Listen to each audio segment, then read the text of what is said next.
this recession that will come will be greater than the GFC. Yes? Hello and welcome to the Rich Dad Radio Show. I am Kim Kiyosaki. I'll be hosting today's show, and it could not be more perfect timing. Today, our very special guest is my go-to guy, self-taught macroeconomist, and just gives me the way it's happening. And I couldn't be more excited because we've got World War III, possibly. We've got inflation.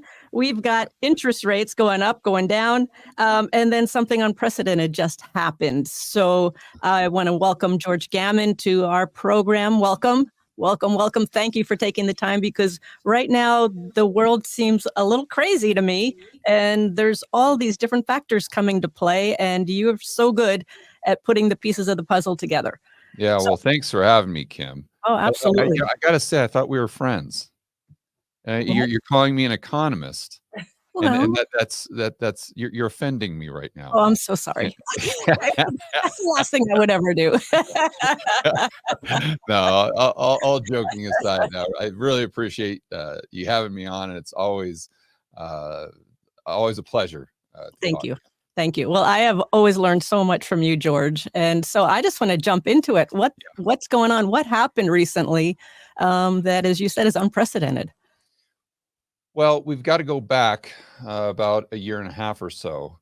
And what happened in the Treasury market is we had something called an inversion of the yield curve. So just to keep it super simple, the yield curve is just different maturities of Treasury. So let's just say we've got a 1 month Treasury, we've got a 1 year, a 2 year, 10 year, and a 30 year. Most people are very familiar with the 10 year because that's what usually mortgage rates are derived from, is the 10-year Treasury. They use that kind of in the calculation for mortgage rates. So usually what you'd have happen, just common sense, is that the long end of the curve, so longer term interest rates would be higher than short term interest rates, because obviously if you're lending someone money for 30 years, you're taking a lot more risk.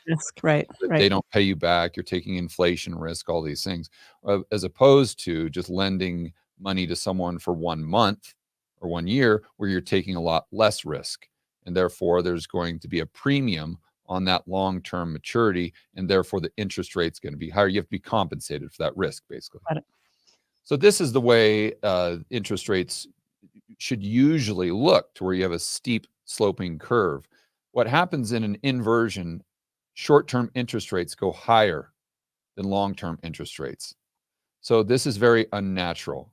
And the reason this happens is because you have, let's just say, financial institutions that I believe have asymmetric information, meaning they have a lot more information about what's happening in the global economy than I do, or even the Federal Reserve. And so they're looking out the global economy and they're saying, okay, things don't look that great.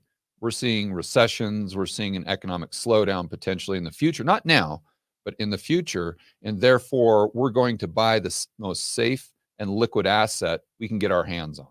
Instead of lending that money out, let's just say it's a bank, into the real economy, to where now we've got to take risk. We might be able to get a little bit higher return or a higher interest rate, but we've got to take much more risk. And that doesn't make sense right now because we see those storm clouds. So we're going to take that balance sheet, or we're going to take our ability to buy an asset, and we're going to allocate that instead to just buying the safest, most liquid asset we can get our hands on.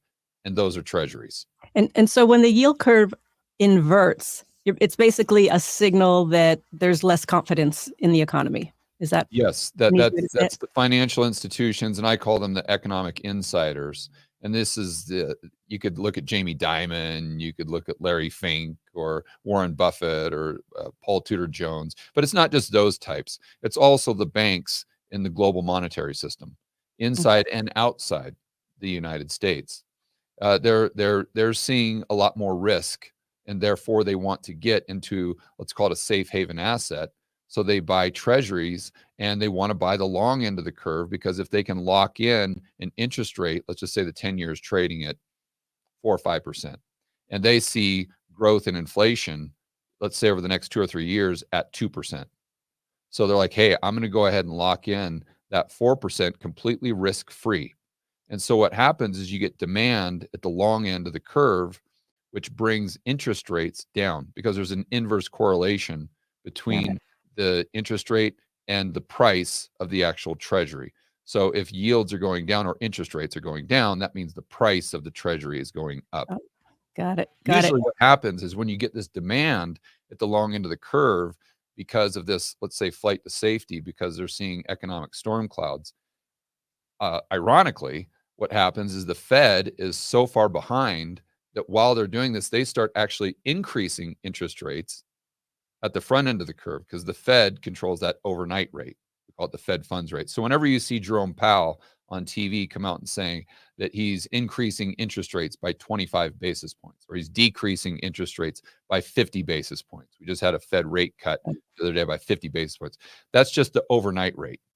So the Fed is increasing interest rates while the interest rates are coming down at the long end of the curve, and that's why you get that inversion. So then what usually happens is this, and we've seen this cycle play out just many, many times since 1950 in these rate hiking cycles that the Fed does. While the curve is inverted, while unemployment goes up, usually it starts that inversion. Then what happens is we have a bull steepener. Now that sounds kind of weird, but what that means is that short-term interest rates are coming down faster than long-term interest rates. So the curve starts to uninvert. And then there's two ways it can come down, correct? Yeah. So what you could have, let's just say that right now, my left hand is representing short-term interest rates and my right hand is representing long-term interest rates. So we have an inversion because short-term interest rates are higher. So you've got two options right here for the curve to go back to normal where it's steep. Number one, the short-term interest rates can come down like this, and then bam, now all of a sudden we're uninverted, right? Or what you can have, let's go back to that, is the long-term interest rates start to go up like this to now we're uninverted. Okay. So it's either the front end coming down or the long end going up. Those are the two ways that you can get that uninversion of the curve. And if short-term rates are coming down, we call that a bull steepener. And if long-term interest rates are going up, we call that a bear steepener. And the bull steepener, you've said, is more something we don't want. Yeah, that's more negative. Yeah, that's a signal that the Treasury market is saying the Fed is offsides and the Fed should be dropping interest rates sooner than later because the economy is getting more unhealthy. Got it. And this is usually why you see the 2-year Treasury really coming down quickly. And if you go back, even to the 1980s, you see pretty much every single time we have one of these cycles, the 2-year Treasury precedes the Fed move. That's why people like Jeff Gundlach always say the Federal Reserve really just follows the 2-year Treasury. And so right now, as an example, Fed dropped by 50 basis points to 4.75, but the 2-year Treasury was at the time trading around 3.6 or 3.7. So the 2-year Treasury is telling the Federal Reserve, hey, you need to drop by a lot more. Because that curve uninverted recently, like September. Yeah, so about 3 or 4 weeks ago, it uninverted, and you would usually what happens is the curve uninverts, and then the Fed starts dropping rates. Okay. So it uninverts just before the Fed starts dropping. The Fed drops, and then it really steepens out. Okay. Because let's just say Fed funds is at 5.25%, and let's just say the 10-year Treasury is trading at 4%, let's just say. And then what happens is the 2-year Treasury starts trading down, that precedes the Fed move. And then the Fed drops, which usually makes the 2-year Treasury drop even further, right? Which steepens out that curve. Okay. Because it drops further below the 10-year than it was before the Fed cut rates to begin with. Okay. That's usually what we see. So, but what's really, quite frankly, unprecedented is just today, in fact, just this morning, the curve reinverted. And I did so it's back to, it's going to get a little confusing here, but this morning prior to the market opening up, it reinverted to where the 2-year Treasury went back above the 10-year just momentarily. because as we speak right now, about call it 2:30 Eastern time, the curve went back to where it was uninverted by maybe 3 or 4 basis points. So we'll have to see how this plays out. But even What do you think that signals? I mean, so that goes back to the jobs numbers that we got on Friday. So it's a couple things. It's the jobs numbers on Friday and the belief from the at least, the mainstream media and a lot of the talking heads, and therefore the general public, that the economy is booming. The economy is doing really well. The oh, economy is on no. fire. The economy is growing rapidly. The Fed have orchestrated not just a soft landing, but a no landing whatsoever. Oh And the my Fed is actually cutting interest rates by 50 basis points into a very, very healthy economy, which is going to turbocharge the economy. And then gosh. you get the confirmation of the non-farm payroll on Friday, which came out at, I believe, 255,000, when the Which was a lot higher than they were expecting, right? way higher. It was a Okay. blowout number. So you Now, no, combine are those numbers real, George?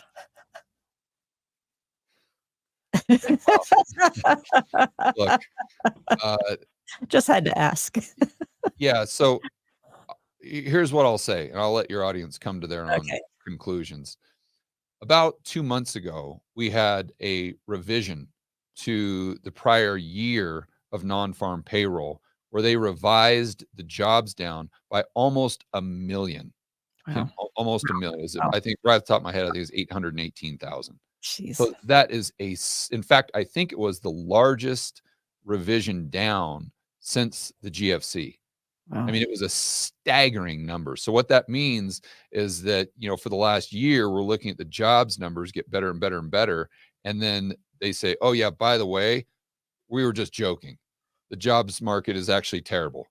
And so you had that like 2 months ago. But then what was really odd is about 3 weeks ago, we had the BLS come out and say, oh, Who's hey, look, BLS? the Bureau of Labor Statistics. Thank you. So they're the ones that's in charge of collecting the data and creating these formulas and whatnot. So they came out and said, oh, by the way, we know that we revised the jobs down by 818,000, but now that, all this new data that we're seeing is even better than we thought. So the last few months, we're going to revise the jobs back up. And then what we're going to do is the savings rate was 2.9%, which was getting very close to a historic low. And they said, oh, we're going to revise that back up to over 5%, because we're going to assume that the personal income expenditures were $1 trillion higher Oh my gosh. than we thought they were before. And, sorry, our bad. So we were telling you the economy is kind of muddling through. But now what we're telling you 4 weeks before the election is that the economy is incredible. This economy is so amazing. In fact, we've rarely ever seen a U.S. economy that is doing this well. Oh So my goodness.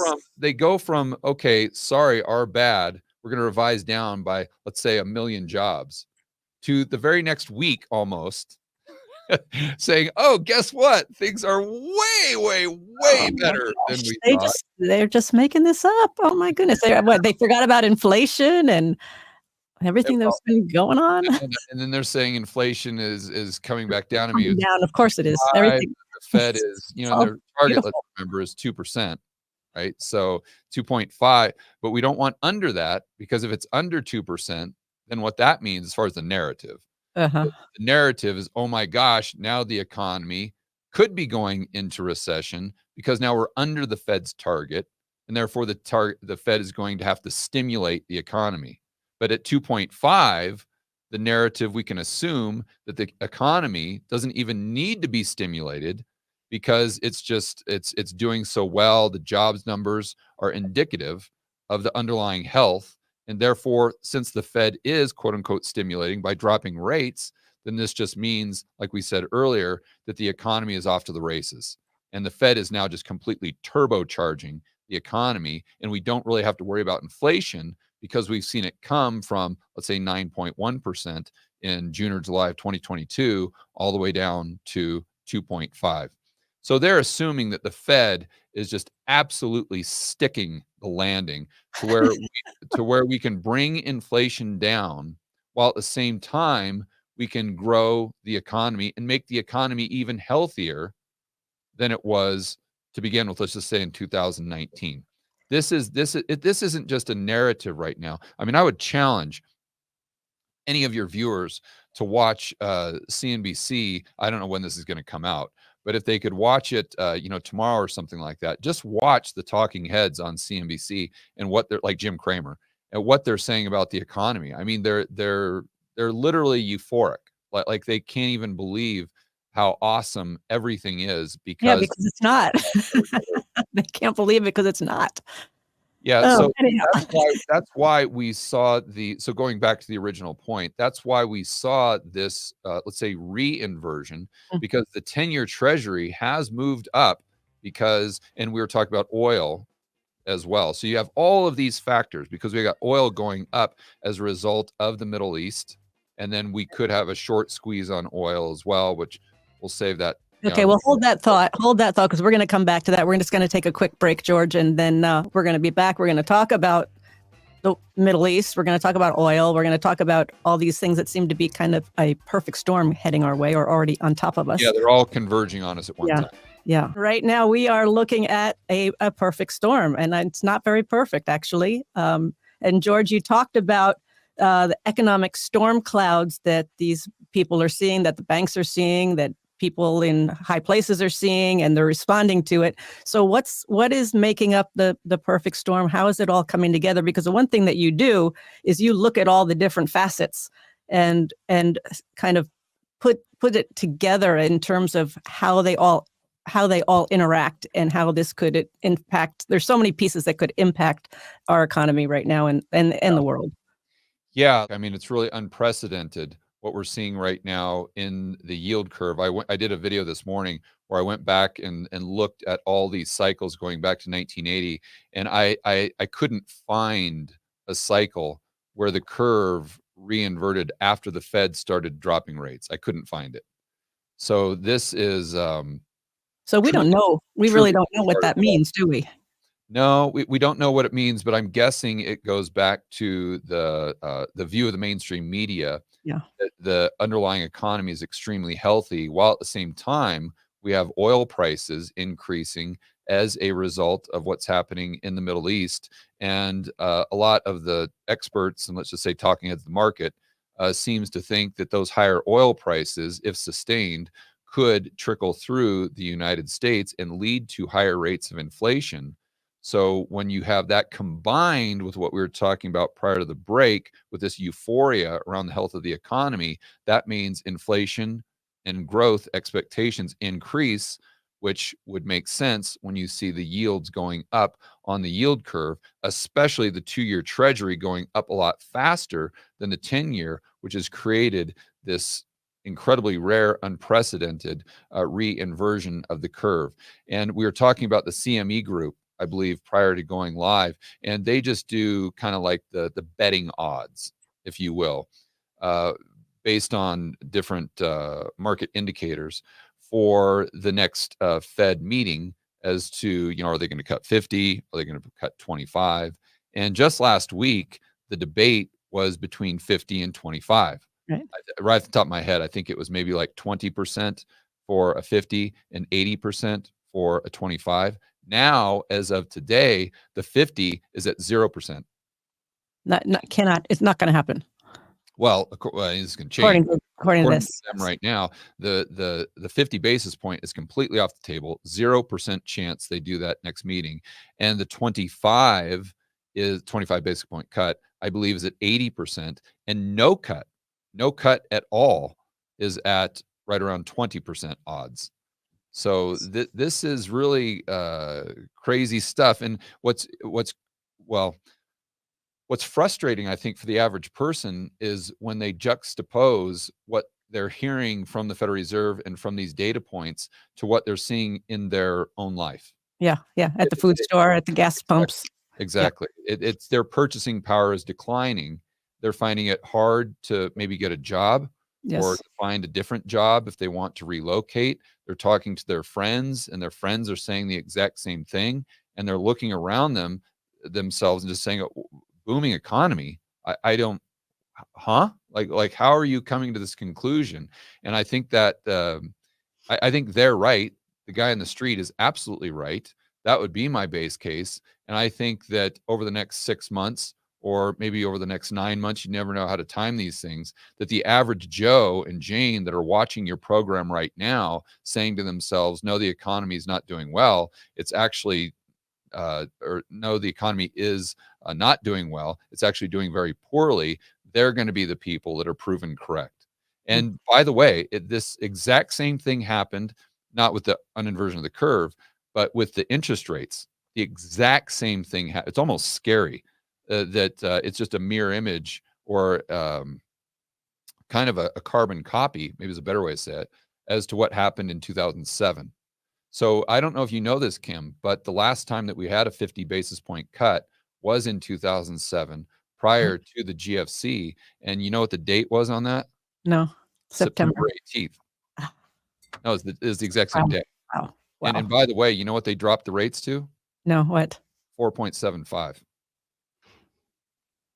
Which is, if you guys aren't following me here, this last rate cut that we got from the Fed, which started their rate cutting cycle, was September 18th, and the Fed dropped to 4.75.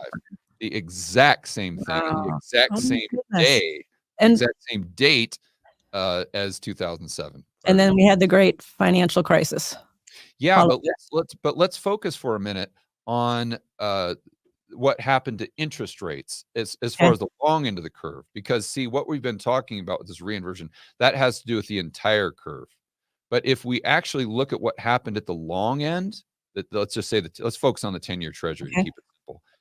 What we're seeing right now is literally exactly what we saw during 2007 when they started cutting rates back then. So I know Sarah can go ahead and put this up for us, but I'm going to go to a quick chart. Okay, thank you. As a reference point. And before I do, let's just, for the audience, they can maybe make a mental note. The first rate cut in 2007, like we said, September 18th, 50 basis points, dropping their overnight rate to 4.75. The next one, Kim, was on October 30th. And this was 25 basis points. And then they dropped another 25 on December 11th. Now, I'm only going to go over two more, but these are very important. Then moving into January of 2008, they had an emergency meeting, January 22nd, where they dropped by 75 basis points. And then just 1 week later, at January 30th, they dropped by another 50 basis points. So in January of 2008, within a span of 1 week, they dropped by 125 basis points. So 1.25%. So you would think that if the Fed is dropping this aggressively, that this would be a signal to the market that the economy is really suffering, and the economy is, quite frankly, going off a cliff. And therefore, you would expect the 10-year treasury to go down. In fact, you'd expect the 10-year treasury yield to plummet, right? Right. But what's fascinating is, if we'll pull up a chart here of the actual 10-year treasury going back to that time frame. Where is it here? And I've zoomed in, and again, Sarah, I'll send you this chart, but we can highlight these specific dates we just referenced. So if we start at, let's say, September 18th, over the next, so September 18th, the 10-year treasury was trading right about 4.5%. But we see moving into the first couple weeks of October, October 12th, it was actually trading 20 basis points higher. Exactly what we've seen. So the Fed drops by 50, and the 10-year treasury goes up by 20 basis points. And then they have the October cut, which brings the 10-year treasury yield back down. But then they had that emergency meeting. Remember that? Yep. In 2008. So that was January 22nd of 2008, they have the emergency meeting, they drop by 75, and then a week later, remember the 30th, they drop by another 50 basis points, bringing it to 125. Well, at this time, the 10-year Treasury is trading right around 3.5%. Okay. Now what's unbelievable is we fast forward another, let's say 6 months. So take it to June of 2008, and the 10-year Treasury was trading at 4.27. So it went up. It went way up. So now let's go to a chart of the actual Fed funds so we can get kind of a better visual. Let's see where I've got this. There it is. But we can look at January right here. We're right around, call it 3.75% roughly. And then they drop all the way down over the next 6 months to 2%. So Kim, let's think about this. They go, just to keep the math easy, they went from roughly 3.5% all the way down to 2%. And at the same time, the 10-year Treasury yield went up. And every indicator you're saying by these cut is signaling that the economy is in terrible shape. Right. But what happened back then, it was the exact same narrative that we have right now. Is that every single time the Fed cut, not every time, but a lot of times when the Fed is cutting, doing these emergency rate cuts and everything, the market takes that as, great, the Fed's bailing us out. Yeah. The Fed's bailing us out. We've got nothing to worry about. Because even if we were headed toward a recession, well, now that they've done all these emergency cuts, economy's going to be great. Now everything's going to be great because even if we were going into a recession, now we don't have anything to worry about because they've cut so much. There's no way that we can go into a recession or a hard landing now. So are you saying that now they don't even have to cut anymore because they already have that narrative that the economy is great?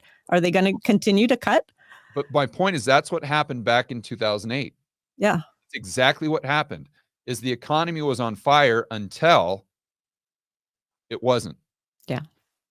And then that's when you get the Wile E. Coyote moment where he runs off the edge of the cliff and he's fine until he looks down. and everyone knows what's happening or knows what happens. So I'm not saying that this time is an exact replica of 2007, and therefore we're going to have a GFC 2.0 or anything. I'm just saying that so far, this cycle is eerily similar to what happened in 2007, not just with September 18th, not just with the 50 basis point cut, not just with coincidentally going down to the exact same number, 4.75, but also the price action or the yield on the 10-year Treasury. And it's all what's really weird too, that and something that's fun to think about is the most important interest rate for the economy is the 10-year Treasury. Okay. Because that's what filters straight through to mortgages, as an example, and to most of the interest rates. And some of the interest rates are more short term, but most of the interest rates in the real economy are going to be kind of a derivative of the 10-year Treasury. So what's ironic is what may have happened prior to the GFC is because the market got so optimistic on their future growth and inflation expectations from the Fed dropping rates so aggressively, the 10-year Treasury, like we said, goes up, which causes even more havoc in the economy that was already suffering. And that could have been the straw that broke the camel's back that brought on Lehman, Bear Stearns, the GFC. And we couldn't, I'm not, again, this is not a prediction. Right. It is something I think that we need to be cognizant of, that this cycle could play out almost the exact same way, where everyone gets so euphoric about the economy that longer term interest rates actually go up while the Fed is dropping rates to try to get ahead of the recession. And those interest rates going up are actually the catalyst to the hard landing, because that's what pushes the unhealthy economy just right off the edge. Got it. So really, for our viewers and our listeners, you're saying, really pay attention to the 10-year, pay attention to what the Fed does with rates, Now we know what happened in 2002, 2007, 2008. Is that happening again? And is there any narrative at all, George, out there about inflation? Because I'm not hearing it.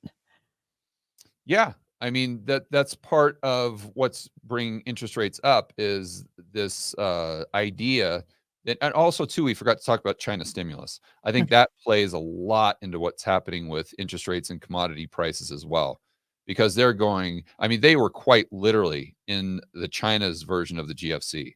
And I'm not exaggerating at all. I mean, their real estate prices came down probably by 50%.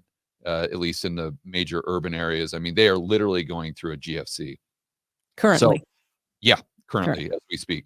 So their government came out with all these, I mean, incredible, literally unprecedented for China, stimulus programs where they're not just trying to stimulate the banking system and trying to incentivize them to lend, but they're also stimulating the real economy by sending out stimmy checks. I was going to say, when you're saying stimulate the economy, you're talking about QE. You're talking about printing money, correct? No, I'm talking about they're literally sending out stimmy checks. Okay. So they're in there doing things like they've opened up lines of credit for people to buy stocks. They've actually they did something with the local municipalities where they gave them some sort of financial incentive to take the real estate, all these ghost cities, and put them onto their balance sheet to get that supply offline to try to stabilize prices.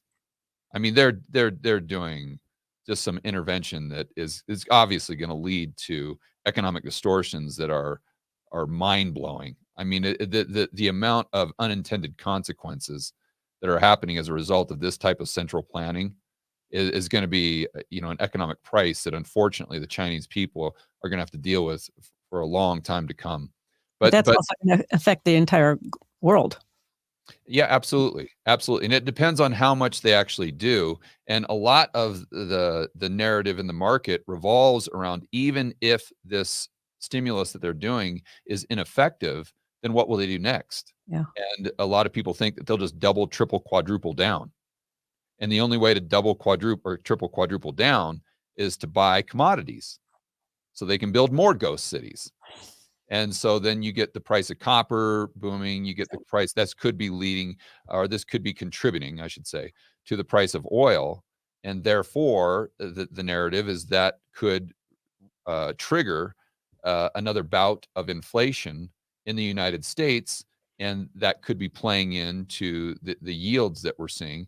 And one of the reasons why the yields are going up, not just at the long end, but the front end, because this is the market saying, okay, the Fed might have to pause these rate cuts that were priced into the market. And who knows, they might even have to hike again. Now, this would not be my view at all, at all. And one of the reasons I say that, Kim, is because if you believe that we are going into recession, which means that you believe this time isn't different, that this cycle, we can't get the timing right, who knows, but this cycle will play out the same way these cycles have played out going all the way back to the 1950s. With very few exceptions. If you believe this time is not different, then you also believe that at some point, the next 6 months, 9 months, whatever, we will be in a recession. And if you believe in a recession, you can't believe that we're going to have an acceleration of inflation. Correct. And why do I say that? The reason I say that is because I've gone back and done a lot of research on this, especially in the 1950s, because that's when you hear stagflation, which implies that the unemployment rate is going up. You're going into a recession, while at the same time, the inflation rate is actually accelerating, right? And this is what people are talking about right now, that we're going to have the CPI. And I know the CPI understates inflation. Everybody knows that. So that's not even debatable. But what we have to do is we have to look at the headline CPI for the rate of change and what the trend is doing. And then the market is actually going to trade off that CPI as if it is legitimate. So we have to pay attention to it. Got it. So the narrative there that we're focusing on is the CPI is going to go from 2.5 to 3 to 3.5 to 4 to 5 to 6, possibly back up to 9, where it was before, because the Fed is cutting rates when they should not have. And you combine this with China stimulus, you combine this with everything that's happening with oil, et cetera, right? The reason I completely disagree with that is because if you look at all of these recessions that we've had going back to 1950, there's literally none of them that are where you see a reacceleration of inflation. Every single one of them, without fail, you see disinflation, even in the 1970s. So, as an example, we always talk about the recession that we had 74, 75. And this is when I believe inflation, going into that recession was right around 12. Yeah. And back then they calculated it much more honestly and accurately. So let's just say we're right around 12 or so. But by the time you had that big unemployment spike, which is what you always get in the middle of a recession, the inflation rate started to go down, and it went down, down, down, down, down.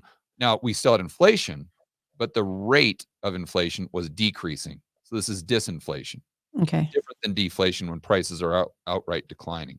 So my point there is from 70, call it Q4 of 74, for the next year and a half, you saw disinflation where inflation went from, let's say, 12 all the way down to, I think it was 4. I don't have the chart in front of me.